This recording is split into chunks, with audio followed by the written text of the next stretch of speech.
नमस्कार किसान साथियों। मैं कपिल सिंह ई कृषि स्मार्ट किसान यूट्यूब चैनल पर आप सभी किसान भाइयों का हार्दिक स्वागत करता हूं। किसान भाइयों, आज हम बात करेंगे एक ऐसी फसल के बारे में जिसे आप रबी के सीजन में लगा सकते हैं। फरवरी के महीने में इसकी खेती की जाती है और बहुत अच्छा मुनाफा कमा के देने वाली फसल है। जी हाँ किसान भाइयों, आज हम बात करेंगे तरबूज की फसल के बारे में। तरबूज की फसल एक ऐसी फसल है जिसका अगर मार्केट भाव, मंडी भाव अगर बहुत अच्छा मिल जाए तो किसान भाइयों ये काफ़ी अच्छा मुनाफा कमा के दे सकती है। आज के वीडियो में हम इसी विषय पे बात करेंगे कि तरबूज की फसल हमें कैसी लगानी चाहिए, उसमें कौन सी कंपनी का बीज अच्छा रहेगा, क्या उसमें खर्चा आएगा, क्या उसमें उत्पादन निकलता है, क्या उसमें लाभ की संभावनाएं हैं, उसमें कौन कौन से शेड्यूल चलाना चाहिए जिससे उसका उत्पादन बढ़े, फ्रूट का वजन कैसे बढ़ाना है, फ्लावरिंग, कलर क्वालिटी, इन सब चीज़ों पे आज इस वीडियो में हम विस्तृत रूप से बात करेंगे। अगर आपने अभी तक हमारा चैनल सब्सक्राइब नहीं किया है तो जल्दी से हमारे चैनल को सब्सक्राइब कर दें और बेल आइकन को बटन को दबा दें ताकि हम जितनी भी वीडियो खेती के बारे में बताते रहें आपको समय पर नोटिफिकेशन मिल जाए। और वीडियो को अंत तक जरूर देखें, तभी आपको पूरा शेड्यूल समझ में आएगा। हम स्टेप बाय स्टेप चलेंगे, एक एक चीज़ों पे बात करेंगे। तो अब हम आगे बढ़ते हैं। तरबूज की फसल में सबसे पहली बारी आती है खेत तैयार करने की। खेत तैयार करने के लिए हम खेत में बारीक अच्छे से हकाई करके रोटावेटर लगा देंगे। अच्छा बारीक रोटावेटर लगाना है और रोटावेटर लगाने के बाद उसमें हमें बेड तैयार करना है। बेड की दूरी रहेगी 4x4। बेड बनाने के बाद हम बेड के ऊपर फर्टिलाइजर डालेंगे, बेसल डोज जिसे हम बोलते हैं। बेसल डोज में हम 1 बीघा में 12-32-16 30 से 40 किलो, साथ में 3 किलो बीघे का सल्फर, उसी के साथ कोई भी एक अच्छा कीटनाशक, फॉर्टेरा या रीजेंट, साथ ही माइकोराइजा और हुमिक ले सकते हैं। ये हमारे पौधे को प्रारंभिक अवस्था में विकास के लिए सब खाद मदद करेंगे। अब 1 बीघे में जो बेड की संख्या बनेगी वो करीबन आपको 24 से 25 बेड 1 बीघे में बनने चाहिए, एवरेज 250 फीट लंबाई के। बेड बनाने के बाद हम बात करेंगे ड्रिप और मल्चिंग की। 1 बीघा में कम से कम मल्चिंग के बंडल आपको 4 से 5 बंडल 1 बीघा में लगेंगे और 1 बीघा में कम से कम आपको 2 ड्रिप के रोल लगेंगे। ड्रिप हमें फ्लैट वाली पेप्सी ड्रिप ही लेना है जो आपको अगली 1-2 फसल में उपयोग में आ जाएगी। और मल्चिंग भी अपने को तरबूज स्पेशल मल्चिंग मार्केट में उपलब्ध है, बहुत ज़्यादा महंगी नहीं आती है, ये भी हमारे बजट में आ जाएगी।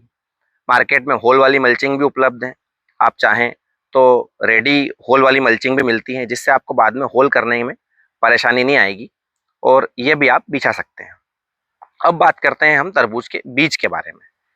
मार्केट में 4-5 अच्छी कंपनियों का सीड अवेलेबल है, आप ले सकते हैं।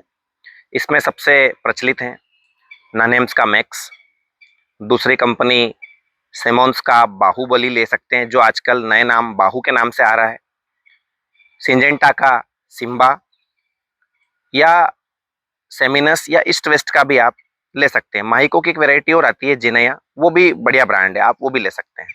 सीड हमेशा ब्रांडेड कंपनी का ही लें ताकि आपको किसी भी प्रकार की परेशानी ना आए। डायरेक्ट सीड ट्रांसप्लांट अगर आप नहीं करना चाहते हैं तो आप नर्सरी से पौधे तैयार भी ले सकते हैं। 1 बीघा में लगभग 150 से 200 ग्राम के आसपास बीज लगता है चुपाई में, और अगर आप नर्सरी से तैयार पौधा लेते हैं तो 1 बीघा में 4000 से 4500 तैयार पौधे तरबूज में लगेंगे। नर्सरी जहाँ से आपको पौधे ले सकते हैं, मैं इसकी एक लिंक हमारे वीडियो में नीचे बायो में डाल दूंगा, वहाँ से आपको संबंधित तरबूज की जो नर्सरियाँ हैं जो तरबूज का पौधा अवेलेबल करवाती हैं उनके आपको नंबर और कॉन्टैक्ट नंबर और पता दोनों उसमें मेरे बायो में आपको मिल जाएंगे। जब हम पौधे ट्रांसप्लांट करते हैं तो ट्रांसप्लांट करने से पूर्व हमको जो पौधे की जो जो कोकोपीट ट्रे में से जो पौधा निकलता है उस पौधे को हमें एक बार एक फंगीसाइड के घोल में डुबा कर और फिर ट्रांसप्लांट करना चाहिए। उससे हमें ये फायदा मिलता है कि शुरुआती अवस्था में लगने वाली फंगस से पौधा खराब नहीं होता है। फंगीसाइड में हम सिंजेंटा का रेडोमिल या बायर का एलियट दोनों में से किसी का भी घोल ले सकते हैं और उसकी जड़ों को उसमें डुबोकर और फिर ट्रांसप्लांट करें। इससे शुरुआती अवस्था में पौधा स्वस्थ रहेगा। अब हम बात करते हैं कि जब जो लोग जल्दी तरबूज लगाते हैं, जैसे नवंबर के महीने में लगाना चाहते हैं, भाई जल्दी भाव प्राप्त करने के लिए किसान थोड़ा सा मेहनत करता है, नर्सरी वाले भी जल्दी पौधा रेडी करके दे देते हैं। तो नवंबर दिसंबर दिसंबर के आसपास जो लोग पौधा ट्रांसप्लांट करते हैं, वो किसान भाई तरबूज के पौधे चुपाई करने के बाद में उसको क्रॉप कवर से कवर जरूर करें। क्रॉप कवर लगाने से मौसम संबंधित अधिक ठंड गिरना, पाला गिरना या मावठा भी कभी कभी गिर जाता है, उससे पौधा खराब नहीं होता है। और जो किसान भाई फरवरी के महीने में ट्रांसप्लांट कर रहे हैं, वो अगर क्रॉप कवर नहीं भी लगाएंगे तो चलेगा, क्योंकि उस समय तरबूज के लिए अनुकूल मौसम होता है। फरवरी का माह तरबूज के लिए बहुत अनुकूल है। तरबूज में चुपाई का काम पूरा होने के बाद लगभग हमारी क्रॉप जब 8 से 10 दिन की हो जाती है, शुरुआती अवस्था में जो हम बेसल डोज में जो फर्टिलाइजर देते हैं उसका उपयोग करके पौधा शुरुआती अपना जीवन शुरू कर देता है। उसके बाद हम आते हैं फर्टिलाइजर शेड्यूल पे। फर्टिलाइजर शेड्यूल में कम से कम 200 लीटर पानी में हम लोग घोल बनाएंगे। इसमें हम लेंगे 2 से 2.5 किलो नोवाटेक 21 कॉम्पो कंपनी का, साथ में 100 ग्राम माइकोराइजा किसी भी अच्छी कंपनी का, टाटा का रेली गोल्ड या बैक्सी क्रॉप केयर का रूटर ले सकते हैं आप। इसी के साथ आप किसी भी अच्छी कंपनी का थाइमेथोक्सम 25% वाला ले लें, 100-125 ग्राम बीके का। ये ड्रिप से हमें 200 लीटर पानी में घोलकर इसको हमें ड्रिप से चलाना है। थाइमेथोक्सम से जड़ों में जो शुरुआती अवस्था में लगने वाले कीट हैं, उन कीटों पर नियंत्रण मिल जाएगा। माइकोराइजा से जड़ों का विकास में हमें सहायता मिलेगी। और नोवाटेक 21 एक अमोनिकल नाइट्रोजन है। अमोनिकल नाइट्रोजन की एक खासियत होती है कि अमोनिकल नाइट्रोजन पौधे को धीरे धीरे लंबे समय तक मिलती रहती है, जिससे पौधे का जो वानस्पतिक वृद्धि है, पौधे की जो शुरुआती अवस्था में ग्रोथ है, वो अच्छे से होती है। अब जब हमारा पौधा 20 से 25 दिन की अवस्था में पहुंच जाता है, तो इस अवस्था में हमें एफएमसी कंपनी के बेनेविया का स्प्रे करना होता है। इसका डोज 240 ml प्रति एकड़ कंपनी द्वारा निर्धारित है। और भी आप कंपनी के लिफलेट पर देखकर पूरी जानकारी इसकी ले सकते हैं। उसकी जानकारी मैं नीचे मेरे वीडियो के बायो में भी डाल दूंगा। शुरुआती अवस्था में बेनेविया का स्प्रे करने से जो प्रारंभिक अवस्था में पौधे को जो कीटों से नुकसान होता है वो नहीं होता है। और बेनेविया एक सिस्टमेटिक इंसेक्टिसाइड है जो पौधे पर लंबे समय तक कीट नियंत्रण करता है। शुरुआती अवस्था में 35 दिन के जब हमारा पौधा हो जाता है, तो उस अवस्था में स्प्रे के लिए हम 19-19-19 खाद, एनपीके 19-19, साथ में एक फंगीसाइड थायोफेनेट मिथाइल या मैनकोजेब दोनों में से कोई एक ले सकते हैं। साथ में स्प्रे के लिए कॉम्पो का एल्गी हम ले सकते हैं। इसे हमने ड्रिप से भी चलाया था और इसे हम स्प्रे में भी ले सकते हैं, क्योंकि इसमें मिक्स माइक्रोन्यूट्रिएंट के साथ साथ अमीनो एसिड हैं, इसमें ग्लूकोज हैं, विटामिन्स हैं, जो पौधे के लिए एक स्ट्रेस मैनेजर का काम करता है। पौधा जब मौसम परिवर्तन होता है तो पौधे में शुरुआती अवस्था में तनाव आते हैं, तो एल्गी का स्प्रे करने से आपको शुरुआती अवस्था में होने वाले तनाव से आसानी से छुटकारा मिल जाएगा। अब हमने इस इंसेक्टिसाइड में पहले बेनिविया डाल ही दिया है, तो इसमें हम कोई भी हल्का फुल्का इंसेक्टिसाइड ले सकते हैं। एसिटामाप्राइड ले सकते हैं, ये एफएमसी का मार्शल ले सकते हैं, दोनों में से कोई भी एक ले सकते हैं। आप इसका स्प्रे करें।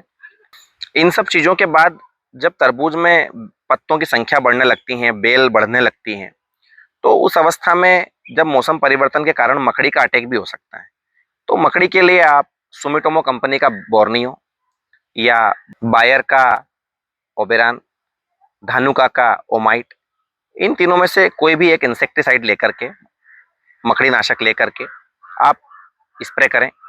बढ़िया अच्छे रिजल्ट हैं इनके। इसी के साथ जब हमारा पौधा 40 दिन की अवस्था में होता है, तो हमें जड़ से 5 किलो बीघे का कैल्शियम नाइट्रेट चलाना चाहिए। कैल्शियम नाइट्रेट किसी भी अच्छी कंपनी का ले सकते हैं, कॉम्पो का हाइड्रोस्पीड या किसी भी कंपनी का बोरॉन मिक्स वाला कैल्शियम ले लें, जिससे बोरॉन की भी मात्रा हमारे पौधे को मिल जाती है और कैल्शियम नाइट्रेट की भी पूर्ति हो जाती है।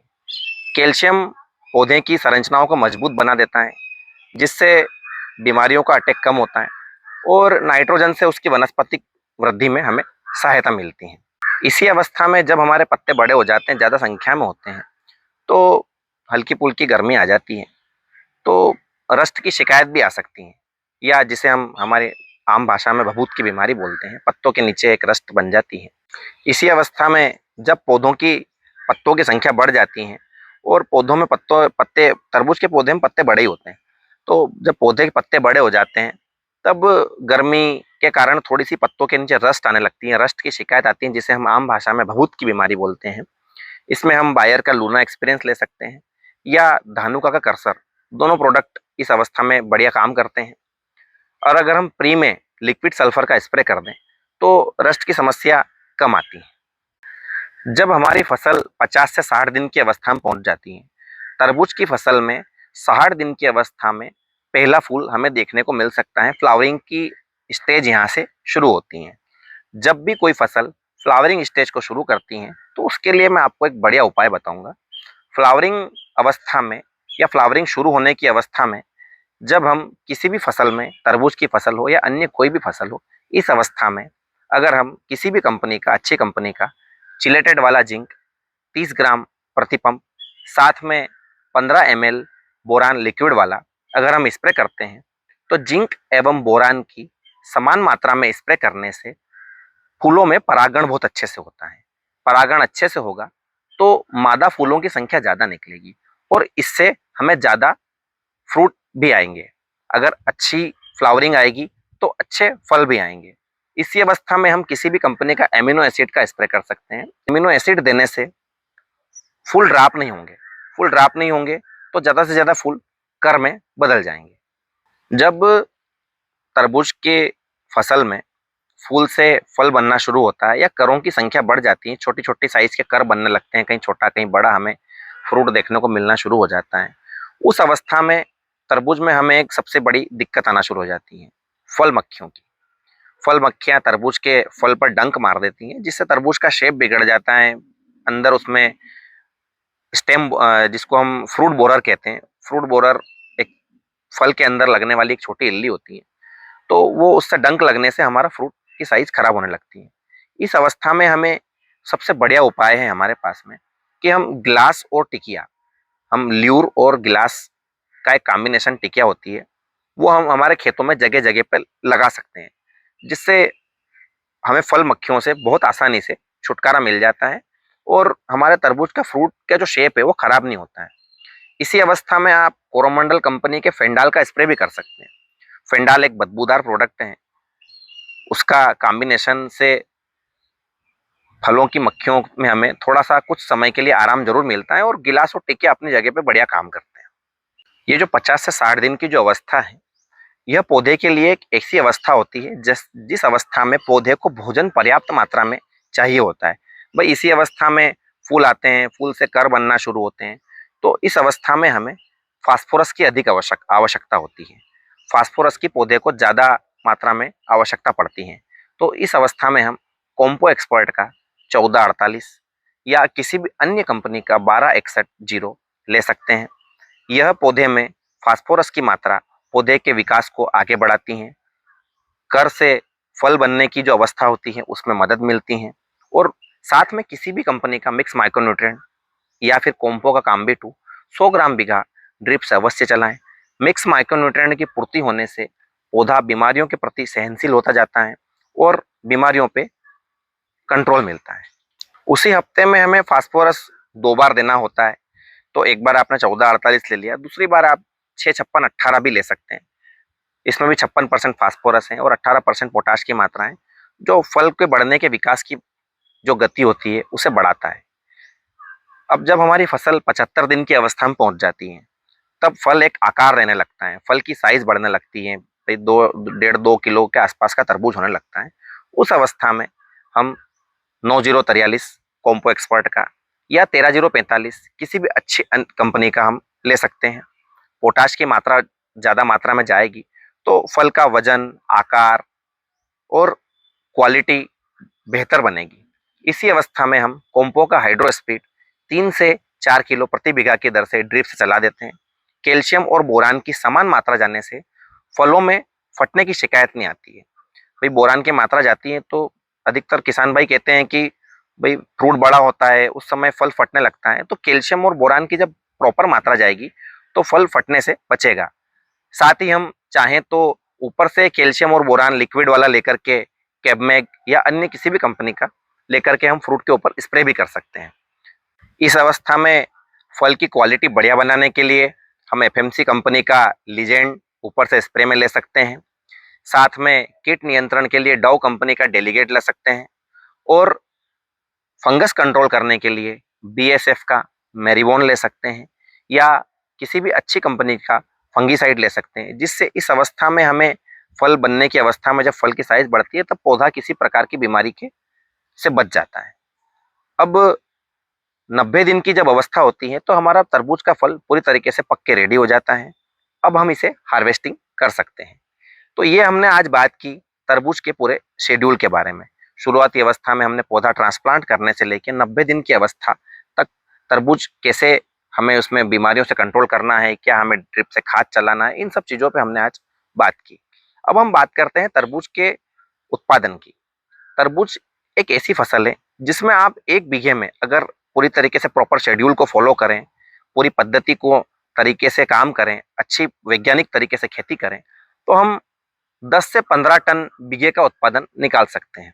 जी हाँ, आपने इस बात पे ध्यान देना पड़ेगा कि 10 से 15 टन उत्पादन वाली फसल अगर निकलेगी तो डेफिनेटली हमें इसका लाभ अच्छा होगा। मार्केट में अगर ऐसी फसल के भाव 10 रुपये किलो भी मिलते हैं, तरबूज का भाव अगर हमें एवरेज 10 रुपये किलो भी मिलता है, तो 10 से 15 टन वाली उत्पादन फसल का हमें एवरेज मार्केट रेट 1 से 1.5 लाख रुपए के बीच में मिलता है। 1 बीघे के प्रोडक्शन में हम इतना पैसा मार्केट से मंडी में बेच के हम इतना पैसा ले सकते हैं। हमने जो आज इस वीडियो में चर्चा की है, ये तरबूज की आइस बॉक्स वैरायटी के बारे में चर्चा की है। इस फ्रूट का जो वजन होता है सामान्यतः 4 से 6 किलो के बीच में इसका वजन आता है और बीघे में उसका उत्पादन 10 से 15 टन के बीच में आता है। कई कई किसानों से हमने ये भी सुना है कि उन्होंने 200 कुंटल तक बीघे का तरबूज निकाला है। ये कोई अतिशयोक्ति नहीं है, अगर अच्छा मैनेजमेंट किया जाए तो उत्पादन अच्छा लिया जा सकता है। अब हम बात करते हैं तरबूज में लागत की।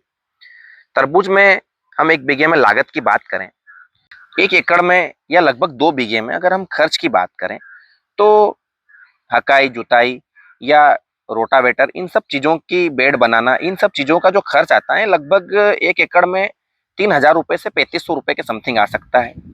मल्च की बात करें तो मल्च फिल्म 1 बीघे में या 1 एकड़ की बात कर रहे हैं हम लोग, तो 1 एकड़ में हम करीबन 8 रोल लगते हैं, तो 8000 रुपये के लगभग 1 एकड़ मल्च का खर्चा आता है। ड्रिप के 4 बंडल लग रहे हैं 1 एकड़ में, तो 7200 से 7500 के बीच में ड्रिप का खर्चा आ सकता है। और पाइप किसान भाइयों के पास में अधिकतर घर पे अपने खेत पे हम सिंचाई का काम चलता ही रहता है, तो पाइप हमें मिल जाते हैं, पर फिर भी पाइप का खर्चा जोड़े तो 4000 रुपये के समथिंग पाइप का खर्चा आ सकता है। और पौधों की बात करें तो अगर हम नर्सरी से पौधे लेते हैं तो लगभग 1 एकड़ में 8000 के समथिंग पौधे लगते हैं 2 बीघा में। तो अगर हमें 1.5 रुपये या 2 रुपये के बीच में पौधा भी मिलता है तो 16,000 से 20,000 के बीच में लगभग पौधे का खर्चा आएगा। और अगर बाजार से बीज लेकर अपन तैयारी करते हैं तो 12 से 13,000 रुपये के बीच में बीज की खरीदी होगी। स्प्रे शेड्यूल की बात करें तो 10 से 12,000 रुपये में स्प्रे शेड्यूल हो जाता है। और बेसल डोज, खाद, न्यूट्रिशन, इन सब चीज़ों की बात करें तो 1 एकड़ में 15 से 20,000 रुपये के बीच में न्यूट्रिशन का काम लगभग हो जाता है। मजदूरी की बात कर लें तो मजदूरी 8 से 10,000 रुपये के बीच में आपकी नींदाई है, बाद में फ्रूट निकालना है खेत से, तो 10,000 से 12,000 भी कोई किसान लगा सकता है। ये टोटल अगर हम इसके खर्चे का कैलकुलेट करें तो लगभग एकड़ में जो खर्च आ रहा है वो 70,000 से 75,000 रुपये के बीच में आ रहा है। भाई हमने 2 बीघे का खर्च कैलकुलेट किया है, तो इसको अगर हम डिवाइड कर दें तो 1 बीघे में आप 35,000 से 38,000 रुपये के बीच में 1 बीघे में खर्चा आ रहा है।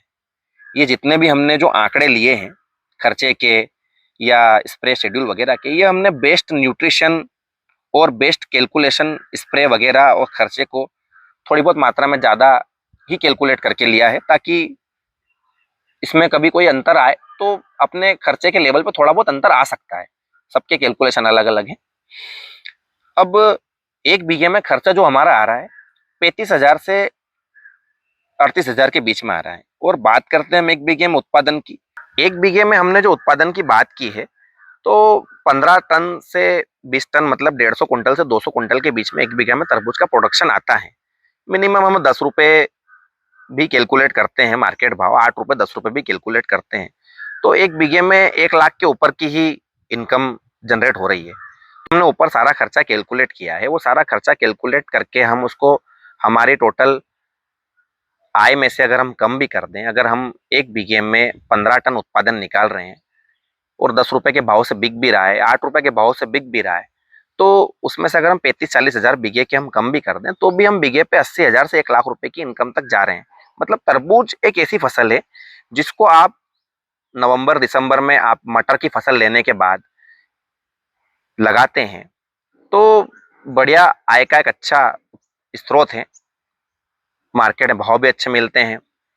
अप्रैल माह में जब हम तरबूज मार्केट में डालते हैं तो उस समय गर्मी का मौसम होता है, तो उस समय ये फ्रूट डिमांड से बिकता भी है और बहुत ही लाजवाब क्रॉप बन जाती है किसान के लिए। मेरे पास कई ऐसे उदाहरण वाले किसान हैं जिन्होंने तरबूज की फसल में अच्छा पैसा कमाया है। तो मेरी सभी किसान मित्रों को, किसान भाइयों को यही सलाह है कि जिन लोगों ने लहसुन प्याज नहीं लगाया है वो 1-1.5 बीघा में, 1 एकड़ में कम से कम तरबूज की खेती करके देखें। अच्छी मुनाफे वाली फसल है, अच्छा लाभ कमा सकते हैं।